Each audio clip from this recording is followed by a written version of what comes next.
불러주려 함이니라. 아멘.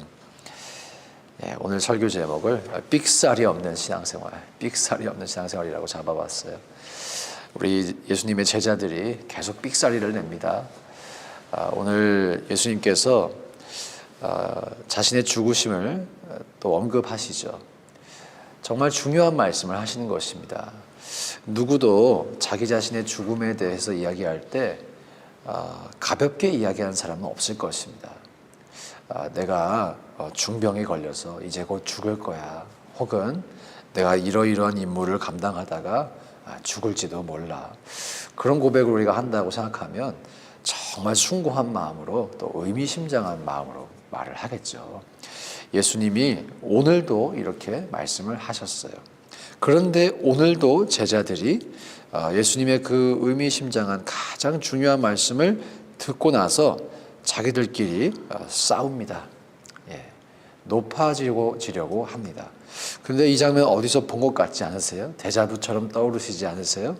저희가 지난 주일에 읽었던 바로 전장에 나오는 본문에서 똑같은 패턴이 발견돼요.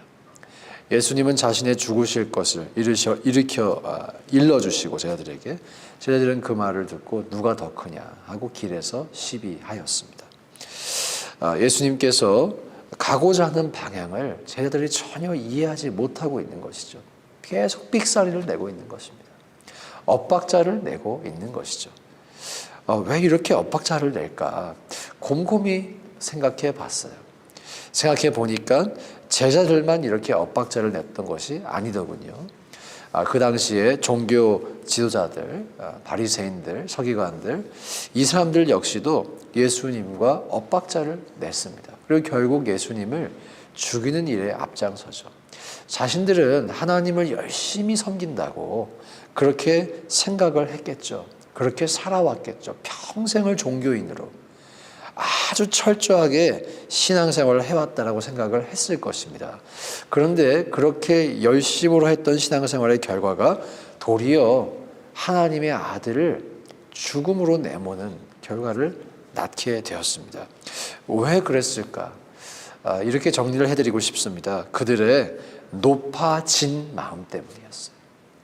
바리새인들의 높아진 마음, 종교인들의 높아진 마음, 이미 마음이 높아져 있었기 때문에 예수님이 옳게 보이지가 않는 것이죠.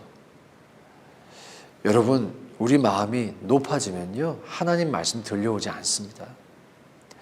내가 옳다는 생각이 나를 주장하기 시작해요. 내가 옳은데 누가 나를 가르쳐? 그런 생각이 들기 시작해요.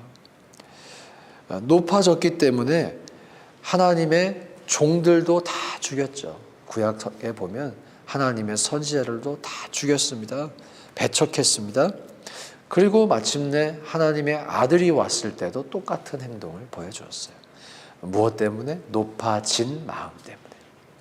자, 오늘 제자들은 또 예수님과 삑사리를 냅니다. 엇박자를 냅니다. 제자들은 왜 그럴까요? 높아지고 싶은 마음 때문이에요. 높아지고 싶은 마음 때문에. 한쪽은 이미 높아진 마음 때문에 예수님과 삑사리를 내고요. 이 제자들은 높아지고 싶어서 예수님이 가고자 하는 방향과 다른 방향을 가게 됩니다. 혹시 우리에게도 이런 모습이 없는가?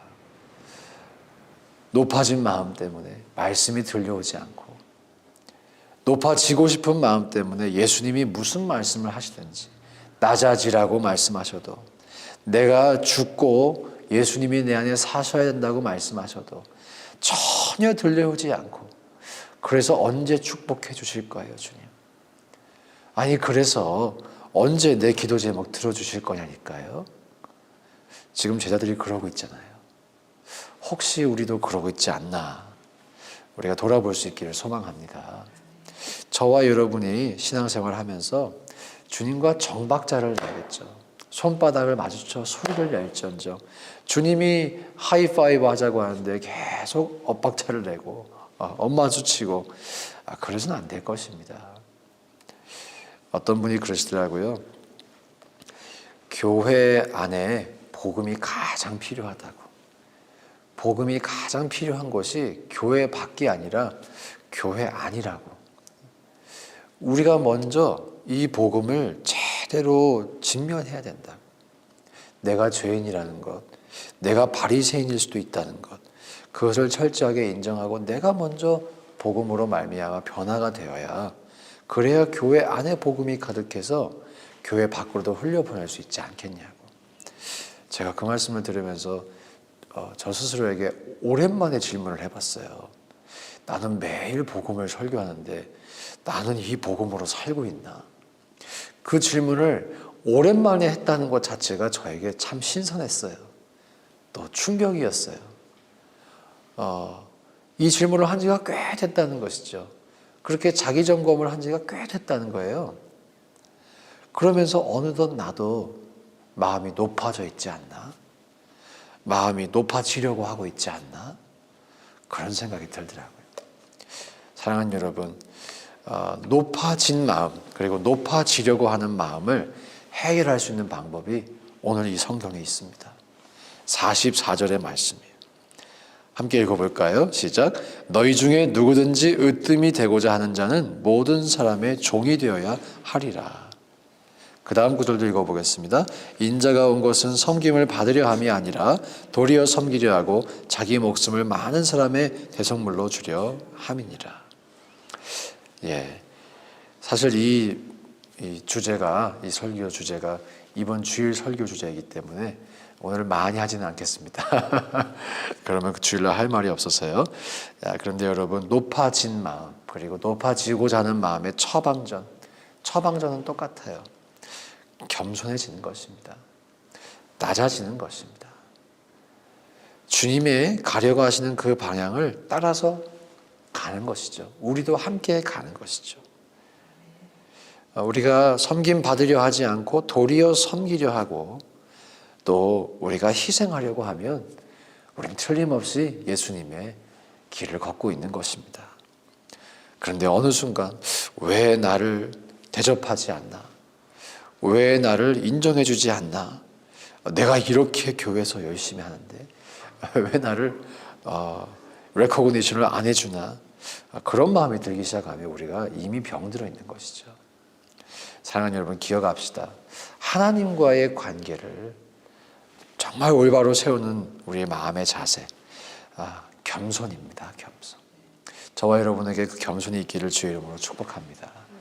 그리고 하나님과의 관계뿐만 아니라 사람 사이의 관계에서도 겸손이 참 중요한 것 같아요.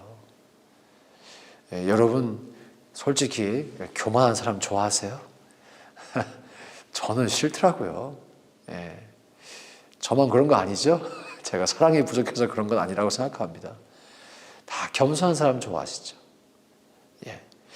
거기에 우리가 사랑받을 수 있는 비결도 있어요. 우리가 겸손한 사람 좋아하는 것처럼 우리도 겸손하게 될 때 다른 분들이 우리를 좋아해 줄 것입니다. 교만하고 내가 옳다고 목을 아주 곧게 세우고 그런 사람은 하나님과의 관계도 망가질 뿐 아니라 사람 사이의 관계도 문제가 생겨요. 저와 여러분이 우리 겸손할 수 있기를 간절히 소망합니다. 그래서 영적인 복을 받을 뿐 아니라 사람 사이의 관계에서도 은혜와 축복을 누리시기를 주의 이름으로 축복합니다. 함께 기도하실 때 하나님, 우리가 주님과 신앙의 엇박자를